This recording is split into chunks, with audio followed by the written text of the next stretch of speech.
lora dana lwadana buladia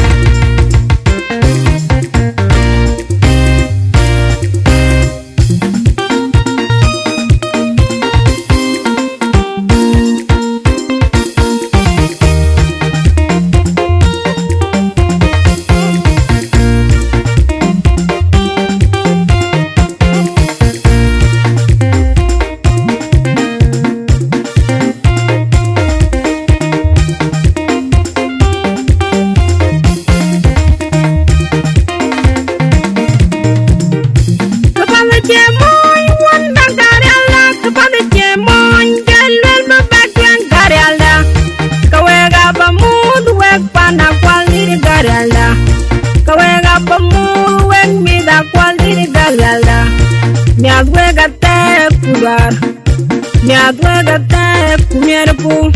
kawega pamurin man tiegi patengrot santo akolare mantengrot panyar wunden kache monya kulbe iyo kache monya kulale muniri cholla wan mor kwa bil web jakeng murin man panun chol kolare kwe manadoj undi mor kwa kwe manadoj undi mon ring kwe manadoj undi wara kwe manadoj undi bar kazal akolini manche wet banyamin manche pierre ko jidiri chinna kanen banaran na kulken ene banaran na kulken akolin yer pamako kade benno kanyamin ting madul ko da kan keran mat kanyamin bawun garang agaw keran mat kanyamin James dengo wal keran mat kanyamin wanda ka tegrot panda ka nisyang uniri chol bukyal kawit koy chiwe warabda ben kawit koy chiwe bar kazalla ben kawit koy chiwe ka tegrot de kamken ka deben kwangi chengo chang tongapan kaniar wuda ben te dunne wek chatena kaniar kwa deran na ben no mat ka cheken na len wanda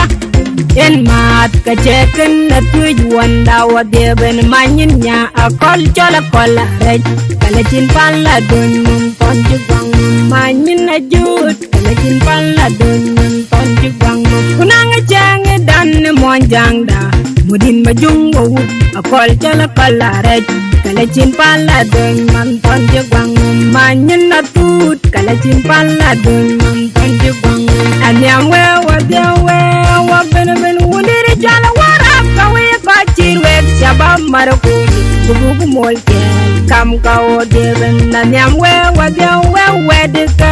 nyegi jeng wa de kubu panda lwerin wundit jol bar kazalda manyin nya akol jol pala rej kala chin pala don man ton jugwang manyin na tie kala chin pala don man ton jugwang manyin na jut kala chin pala don man ton jugwang ti jaga deng tem ti jaga deng ya kaga man ga jalwa taj ti jaga deng kwai chwan kaga man na biurel la lo taj ti jaga deng ya kaga man ga jalwa taj ti jaga deng kwai chwan kaga man na biurel la lo taj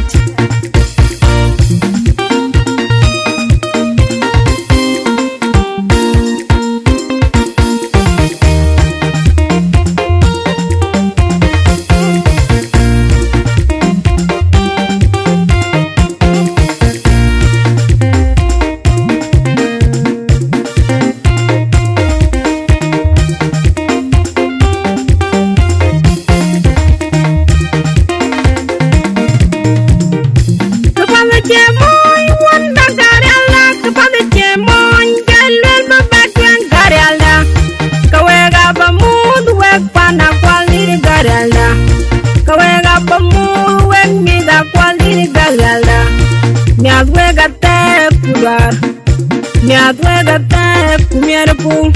kawega pamurin man tiegi patengrot santo akolare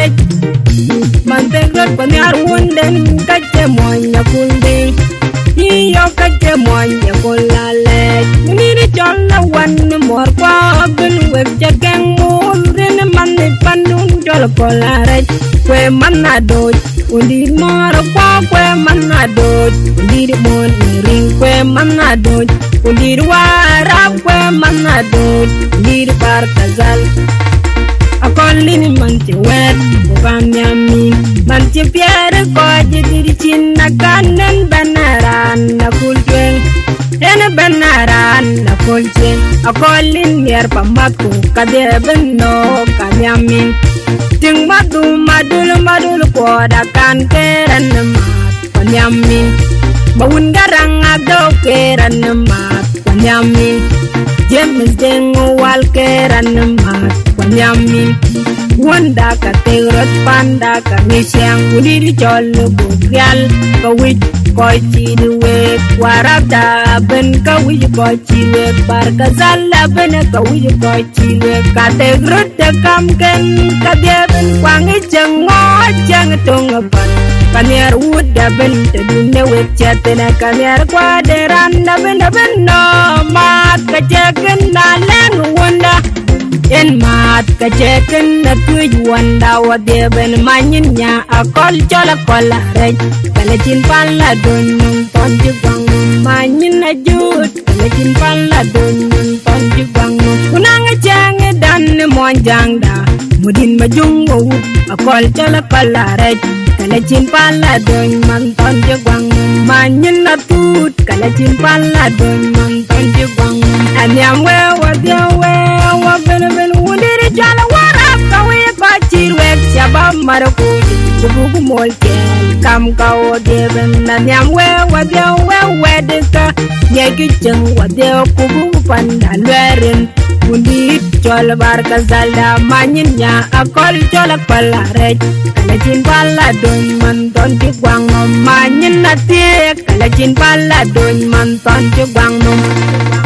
manyin na jut kala chin pala don man ton ti gwang ti jaga deng tem ti jaga deng ya